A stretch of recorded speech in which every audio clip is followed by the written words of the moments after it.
بسم اللہ الرحمن الرحیم. میں ہوں طاہر ڈھنڈسا اور آپ دیکھ رہے ہیں ٹی ڈی ڈیجیٹل. کافی مشکلات کے بعد پھر یہ کہا جا رہا ہے کہ پاکستان کی اکانومی ایک دفعہ پھر کنسولیڈیشن کی طرف بڑھ سکتی ہے. فزیکل کنسولیڈیشن اور اسی طرح مانیٹری سائیڈ پہ بھی بہتری آئی ہے. کرنٹ اکاؤنٹ میں جو خسارہ تھا وہ بھی بہتر ہوا ہے. اور ایکسپورٹس کا تو ہم سب سن ہی چکے ہیں کہ ٹیکسٹائل میں کافی حد تک بوم ہے, دوبارہ سے امپلائمنٹ جنریٹ ہو رہی ہے. اور یہ سب کچھ اس سال کے بعد ہوا ہے جس میں کووڈ بھی تھا, اور ظاہر ہے اس کا آگے کچھ وے فارورڈ بھی ہوگا. ہمارے ساتھ ایز یوزول موجود ہیں ڈاکٹر عابد قیوم سلیری. ان سے بات چیت کرتے ہیں اس بارے میں. اسٹے ود اس.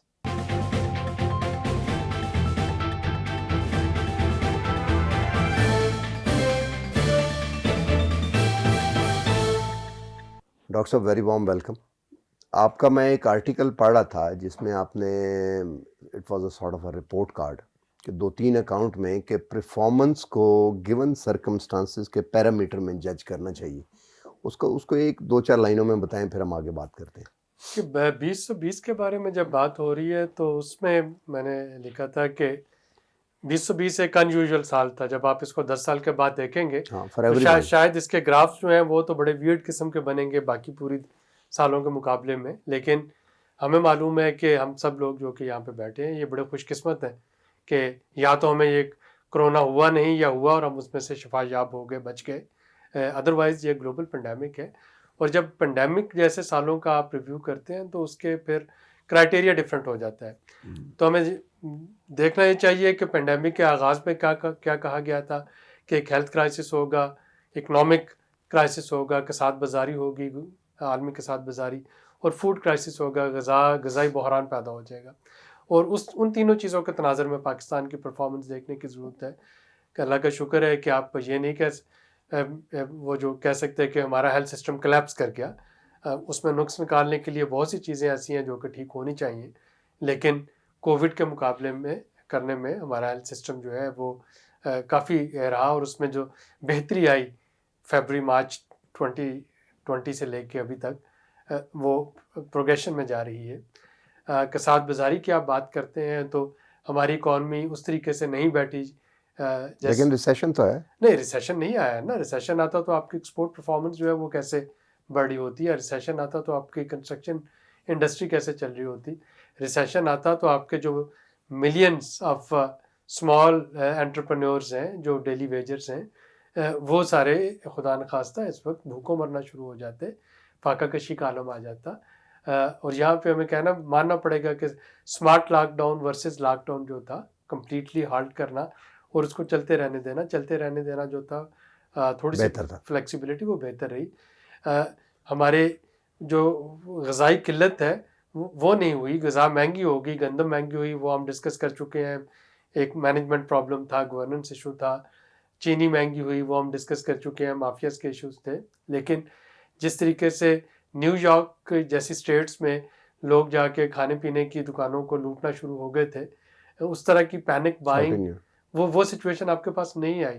تو اگر ان تینوں اکاؤنٹس پہ دیکھا جائے تو میرا خیال ہے کہ حکومت کی کارکردگی اگر بہت اچھی نہیں رہی تو وہ بہت بری بھی نہیں رہی. اچھا, اس میں پالیسی کا عمل دخل تھا یقیناً. اس میں پالیسی کیا مسئلہ؟ $12 ٹریلین تو ہمیں روپیز تو ہمیں پتہ ہے کہ ہم نے دیے بانٹے فیملیز میں, اور اس سے کسی حد تک بہتری. ادروائز اس کے علاوہ 1.2 ٹریلین 1.2 ٹریلین 1.2 ٹریلین ہم نے بانٹے. یعنی ایک تو وہ تھا جس کی وجہ سے آپ نے جو سوشل پروٹیکشن ہے اس کو بیف اپ کیا.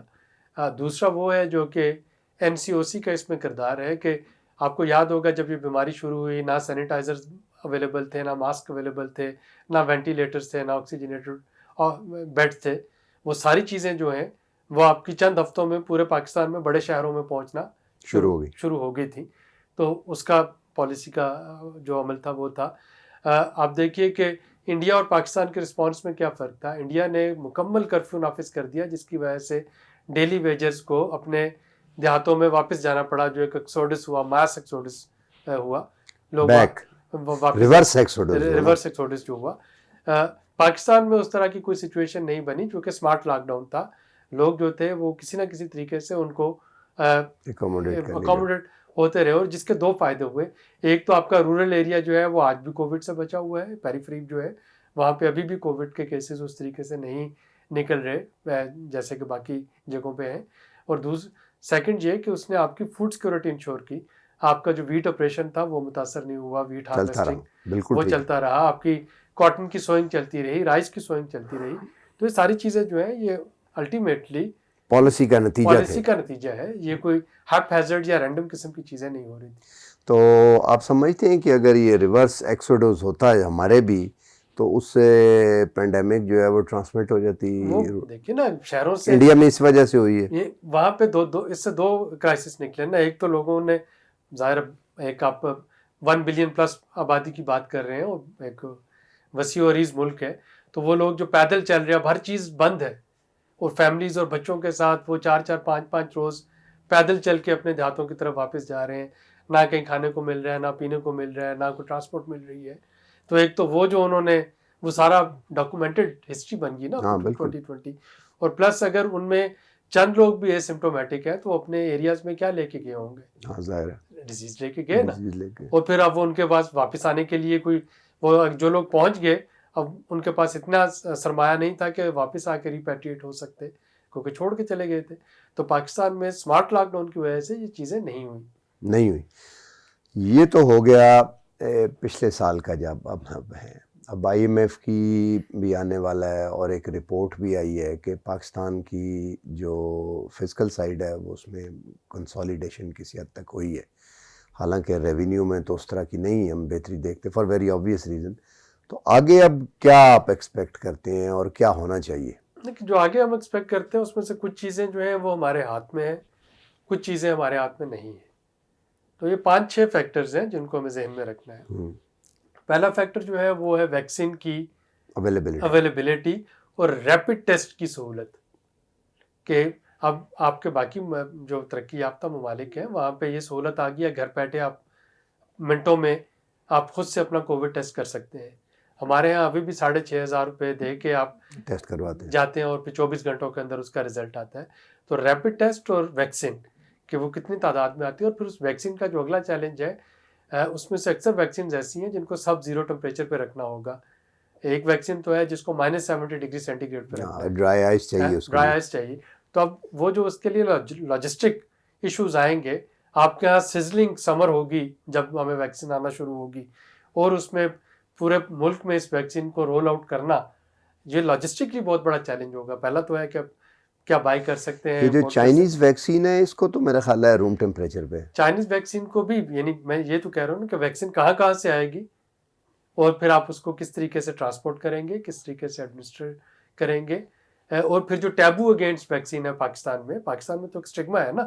ہم تو پولیو ویکسین نہیں لگواتے. بہت سے پڑھے لکھے لوگ جو ہے وہ پولیو ویکسین لگوانے سے انکار کر دیتے ہیں, بانج ہو جائیں گے. ایک پورا گروپ ہے جو کہ ہمارے کتنے ڈزن پولیو ورکرز پہ اٹیک ہوئے اور ان کو شہید کیا جا چکا ہے. تو ایسے سارے میں اس میں ویکسین رول آؤٹ کرنا ایک تو اس پہ ڈپینڈ کرے گا فیوچر.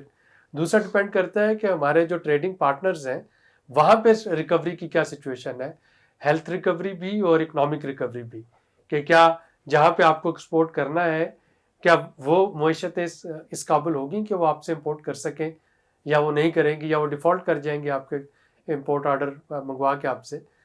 تو یہ سیکنڈ فیکٹر آئے گا. تیسرا اور امپورٹنٹ فیکٹر اس میں یہ ہے کہ آپ کی اپنی پریپیئرڈنس کیا ہے ڈیجیٹل ڈیوائڈ کو ختم کرنے کی. جب تک اس ملک میں پورے ملک میں 3G اور 4G ہاریزنٹلی اس کی ایکویٹیبل اور اکراس دا بورڈ اویلیبلٹی نہیں ہوتی ہے, آپ ایک ڈیوائڈ پیدا کر دیں گے اس کلاس میں جو کہ افورڈ کر سکتی ہے براڈ بینڈ اور جس کے پاس اسمارٹ ڈیوائسز ہیں, اور وہ سارے ایریاز یہاں پہ کہ یہ سرے سے ہے ہی نہیں ہے یا وہاں پہ ڈیوائسز نہیں ہیں. تو اب اگر ہم کہتے ہیں کہ نیو نارمل میں online education, online health, online businesses, online governance, ہر چیز آن لائن ہے, تو پھر ہمیں اس ڈیجیٹل ڈیوائڈ جو ہے اس کا خاتمہ کرنا ضروری ہوگا. ویکسینیشن جب ہو جائے گی اور یا ہرڈ امیونٹی جب ہو جائے گی اگلے 1-8 سال تک, اس کے بعد بھی آپ سمجھتے ہیں کہ یہ جو ڈیجیٹل سوئچنگ ہوئی ہے ہماری یہ اسی لیول پہ رہے گی؟ یہ تو پھر آپ کی ایک ارلی آغاز ہو گیا نا پاکستان میں 4th انڈسٹریل ریولوشن کے لیے. ہاں بالکل. تو ہم دیکھ رہے تھے نا ہمارے پچھلے 5-7 سالوں میں دیکھیے کہ پراپرٹی ڈیلر کا کام, کار ڈیلر کا کام کہاں چلا گیا, بالکل وہ سارا آن لائن آ گیا. آپ کے جیسے کسی زمانے میں ٹانگوں کو ٹیکسیز نے اور رکشا نے ریپلیس کیا تھا, اب وہ رکشا اور ٹیکسی کو کون ریپلیس کر رہا ہے؟ اس کو آپ کی on line taxi service replace کر رہی ہے. اسی طریقے سے آپ کے جو ہوم ڈیلیوری سروسز ہیں فوڈ کی, تو آلریڈی آپ فورتھ انڈسٹریل ریولوشن میں انٹر ہو چکے ہیں. تو جو اس میں سے اچھی چیزیں ہوں گی وہ تو چلیں گی. یعنی اگر مجھے بزنس شروع کرنا ہے تو کیا آپ کا کیا خیال ہے کہ ویکسین کے بعد بھی میں شو روم ڈھونڈوں گا جہاں پہ جا کے میں پہلے کروڑ روپیہ پگڑی دوں, اس میں ڈیکوریٹ کروں گا, پھر اپنی پروڈکٹ لگاؤں, یا میں چند ہزار روپے جو خرچ کر کے اپنا ایک ویب سائٹ بنا لوں اور وہاں پہ اپنی پروڈکٹ ڈسپلے کروں؟ بالکل. تو یہ چیزیں جو نیو نارمل آ رہا ہے یہ تو بڑی تیزی کے ساتھ آ رہا ہے نا. تو اس میں یہ ڈیوائڈ جو ہے اس کا ختم کرنا بڑا ضروری ہے. اور اس میں اگلا جو فیکٹر ہے بہت ایکولی امپورٹنٹ, وہ فیکٹر ہے ہمارے پاس یہ جو اور انفورسیبل چیزیں ہیں. فار ایگزامپل جو کلائمیٹ چینج ہے, کہ خدا نخواستہ خاصہ اگر یہ ویکسین والا یہ سارا ایشو ختم ہو بھی جاتا ہے, کووڈ والا, آپ کی کوئی اسی طریقے سے کلائمیٹ چینج آ جاتا ہے, تو پینڈیمک کے لیے تو وارننگ ہمیں بہت کم ملی تھی, کلائمیٹ چینج پہ تو روزانہ وارننگ ملتی ہے. آپ سمجھتے ہیں کہ پالیسی سرکلز میں چند منسٹرز یا کمیٹیز کو نکال کے اوور آل گورنمنٹ لیول پہ کلائمیٹ چینج کا ادراک جسے کہتے ہیں اس حد تک ہے, سینسیٹائز ہوں گے, بٹ اتنا ادراک ہے کہ یہ اس لیول کا. دیکھیے ہمارے ہاں تو چونکہ وہ ہوتا ہے نا ارجنٹ ورسز امپورٹنٹ, اور ہر چیز جو ہے وہ ارجنسی پروسیڈ کر جاتی ہے, امپورٹنٹ چیزیں پیچھے رہ جاتی ہیں. تو میرا خیال ہے امپورٹنٹ سے تو اس کا انکار نہیں کیا جا سکتا. اور نہیں, یہ تو ارجنٹ بھی ہے. اب کیبنٹ نہیں ارجنٹ تو اس وقت یہ ہے نا کہ ڈیزیز روکو, یا وینٹیلیٹر ارجنٹ تو روزانہ کی بیسس پہ چینج ہوتے ہیں نا. آج کا میرا ارجنٹ یہ ہے کہ وہ جو ایک بڑا بھیانک واقعہ ہوا بلوچستان میں ہزارہ کمیونٹی کے خلاف, اس کو مجھے کنٹرول کرنا ہے. 2 دن پہلے میرا ارجنٹ واقعہ یہ تھا کہ جو اسلام آباد پولیس نے ایک بچے کو مار دیا, مجھے اس کو پکڑنا ہے. تو یہ جو ارجنٹ ہے یہ تو روزانہ کی بنیادوں پہ آتے ہیں, اور اسی کی بیسس پہ پھر وہ ساری ڈیسیژن میکنگ. اچھا, تیسرا اس کے علاوہ کلائمیٹ چینج, اور کلائمیٹ چینج کے علاوہ آپ کا پولیٹیکل ٹمپریچر جو ہے وہ کتنا نارمل رہتا ہے, پولیٹیکل اسٹیبلٹی. اگر یہ ساری چیزیں ہو بھی جاتی اور تو یہ آپ کا اگر یہ ساری چیزیں ہو جاتی ہیں اور آپ کی پولیٹیکل اسٹیبلٹی نہیں آتی ہے, ظاہر ہے تو ظاہر ہے اگین ہر چیز جو ہے وہ ٹاپ سیٹر بھی جائے گی. کیونکہ اس وقت ہو کیا رہا ہے کہ اپوزیشن انتظار کر رہی ہے پرائم منسٹر کے ریزگنیشن کے, پرائم منسٹر اور پی ٹی آئی انتظار کر رہی ہے, اپوزیشن پی ڈی ایم کے. لیکن آپ سمجھتے ہیں کہ سیٹل نہیں ہوا ابھی تک؟ اگر مجھے تو لگتا ہے ہو گیا settle. That would be an opportunity loss. Settle ہو نہیں گیا, آپ کو لگتا کیا ہے ویسے؟ دیکھیے یہ آپ نے ہمیں دیکھ لیا, اور اس کی وجوہات کا بھی ہمیں پتہ ہے کہ پیپلز پارٹی جو ہے وہ اتنی نہیں ہو سکتی, آپ اسے کہیں کہ آپت نان دیش, کہ وہ اپنی سندھ کی گورنمنٹ بھی چھوڑ دے, اور سینٹ میں یہاں پہ کہ شاید اس کی ایک سیٹ بڑھ جائے سینٹ الیکشن کے بعد, اس کو بھی چھوڑ دے. بالکل. تو وہ کیوں کرے گی ایسا؟ تو میرا نہیں خیال کہ پی ڈی ایم ریزائن کرے گی, اور اگر وہ پیپلز پارٹی ریزائن کرے گی, اور اگر وہ نہیں کرتی تو پھر یہ ایشو تقریباً سیٹل ہو. لیکن اب گورنمنٹ کی ذمہ داری ہے کہ وہ تھوڑا سا اس کو, گورنمنٹ کیا کرے؟ گورنمنٹ کو پولیٹیکل ٹمپریچر جو ہے وہ تھوڑا منیمائز کرنا پڑے. دیکھیں سمپل بات ہے, اداروں کا کام ادارے کرتے رہے. جو اس وقت منسٹرز ہیں یا پرائم منسٹرز ہیں, ان کا فوکس اس چیز پہ ہونا چاہیے کہ آپ کے جو اگلے ایشوز آ رہے ہیں نا, وہ آ رہے ہیں جو کہ آپ کو وفاق اور صوبوں کی مشاورت سے کرنے ہیں. خواہ وہ فوڈ سیکورٹی کے ایشو ہیں, خواہ وہ فوڈ انفلیشن کے ایشو ہیں, خواہ وہ گندم کی خریداری کے ایشو ہیں, خواہ وہ کووڈ کی ویکسین کی ڈسٹریبیوشن کے ایشو ہوں گے. کوئک ون لائنر بتائیں, what is the path way? Path way جو ہے وہ یہی ہے کہ ہمیں جو یہ سارے کچھ فیکٹرز, اور اس میں سے اور بھی بہت سے فیکٹرز ہوں گے, ہمیں ان فیکٹرز یہ گورنمنٹ کے ہاتھ میں, ہمیں ان فیکٹرز کو پازیٹیولی الائن کرنا ہے.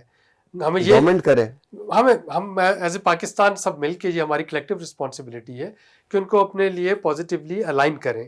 اور اس کا ہمیں بیلنس کرنا ہوگا. اگر ہمیں لگتا ہے کہ فار ایگزامپل اس میں سینئر پارٹنر کون ہے؟ گورنمنٹ ہے, آپ سمجھتے ہیں گورنمنٹ کا کام, ظاہر ہے گورنمنٹ کا کام تو گورنمنٹ ہی کر سکتی ہے, اور گورنمنٹ ہی کو گورنمنٹ سینئر پارٹنر ہے, آپ سمجھتے ہیں؟ گورنمنٹ بالکل سینئر پارٹنر ہے. گورنمنٹ کا کام گورنمنٹ کو کرنا ہے, کیبنٹ کا کام کیبنٹ کو کرنا ہے, پارلیمنٹ کا کام جس میں کہ گورنمنٹ اور اپوزیشن دونوں ہیں, وہ ان کو کام ان کو کرنا ہے, میڈیا کا کام میڈیا کو کرنا ہے. تو ان سب کو مل کے کرنا, اور ہمیں ان فیکٹرز کو الائن کرنے کی کوشش کرنا ہے اپنی سائڈ پہ پازیٹیولی. چلیں جی, بہت بہت شکریہ, وقت ختم ہو گیا. جاتے ہوئے میں اس پہ کوئی کمنٹری نہیں کرنا چاہتا, لیکن میں سمجھتا ہوں کہ 2-3 ایک آدھ بات اس پہ کرنی ضروری ہو گئی ہے کہ کلائمیٹ چینج ہے اور کووڈ کو دیکھنا ہے اور صوبوں کے ساتھ. لیکن ایکسپرٹ ہمارے جو ہیں انہوں نے یہ کہا کہ گورنمنٹ ایک سینئر پارٹنر ہے, اور پولیٹیکل ٹیمپریچر کو نیچے لانا جو ہے یہ ضروری ہے. تو اس کے ساتھ ہی آج کا پروگرام ختم ہوا. آئندہ پھر ملیں گے. ہمارے پروگرام کو دیکھتے رہیں, چینل کو سبسکرائب کریں. بہت شکریہ.